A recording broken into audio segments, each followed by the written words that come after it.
ng subsidiary ng Meralco na M-Rail ang pagpapatayo ng mass rail transit sa Mindanao. Maliban dito, prioridad din nila ang paglalatag ng cargo railway na mag-uugnay sa Manila patungong Calabarzon. Si George Bandola sa detalye. Prioridad ng M-Rail, maitayo sa lalong madaling panahon ang cargo rail na mag-uugnay sa Manila International Container Port Terminal patungong Calabarzon. Ayon sa M-Rail, ito na ang dating linyang pinatakbo ng International Container Terminal Services o ICTSI.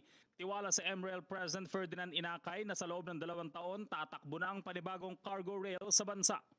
Kami ay nag-aaral kung ano magandang puntahan. Nakita namin na wala na yung service ng ICTSI dati to the Port of Calamba na nagdadala ng containers. And it's open. Oo. So more on cargo. So we talked to ICTSI and said, how can we be of help in developing the network for a cargo service? Knowing that sila nagpatakbo ng cargo service nung mga 1998 to 2002. Pero sir, active pa ba yung linya na yan? Yung mga rail tracks na yan? Yung mga rail tracks na yun, in-inspect namin. Active pa.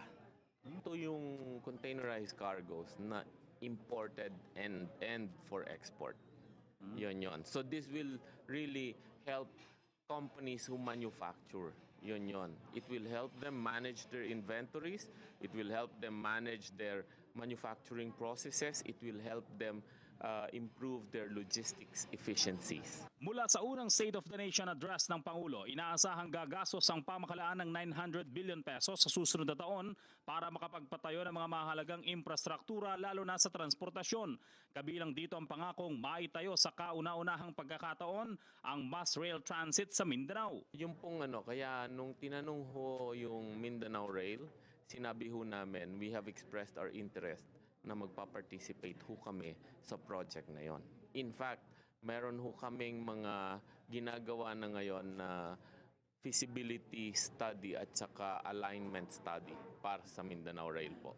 May tinitignan ho si Senator Angara, binanggit ho niya yung General Santos, Davao, Bukidnon, Malaybalay, Cagayan de Oro alignment. Tinitignan ho namin din yon. Bagamat inaasahan na rin na marami ang magkaka-interest sa mga programang ito, nakahanda naman daw ang M-Rail na magpresenta ng mga mas modelo at mas matibay na infrastruktura. Isa din ang mass rail transit na kukonekta sa Clark Airport, Sangli Airport at Metro Manila na inaasahang magpapaginhawa sa mga commuter. Itignan din ho natin lahat ng mga yan katulad ho nung subway na pinaplano nila ng ating bagong gobyerno. Kasi ho ngayon, talagang kita nyo naman, ang ating rail system, medyo napag-iwanan ho tayo. Tayo ang unang-una sa Asia pero sad to say, hindi na ho natin nadagdagan yung una nating itinayo.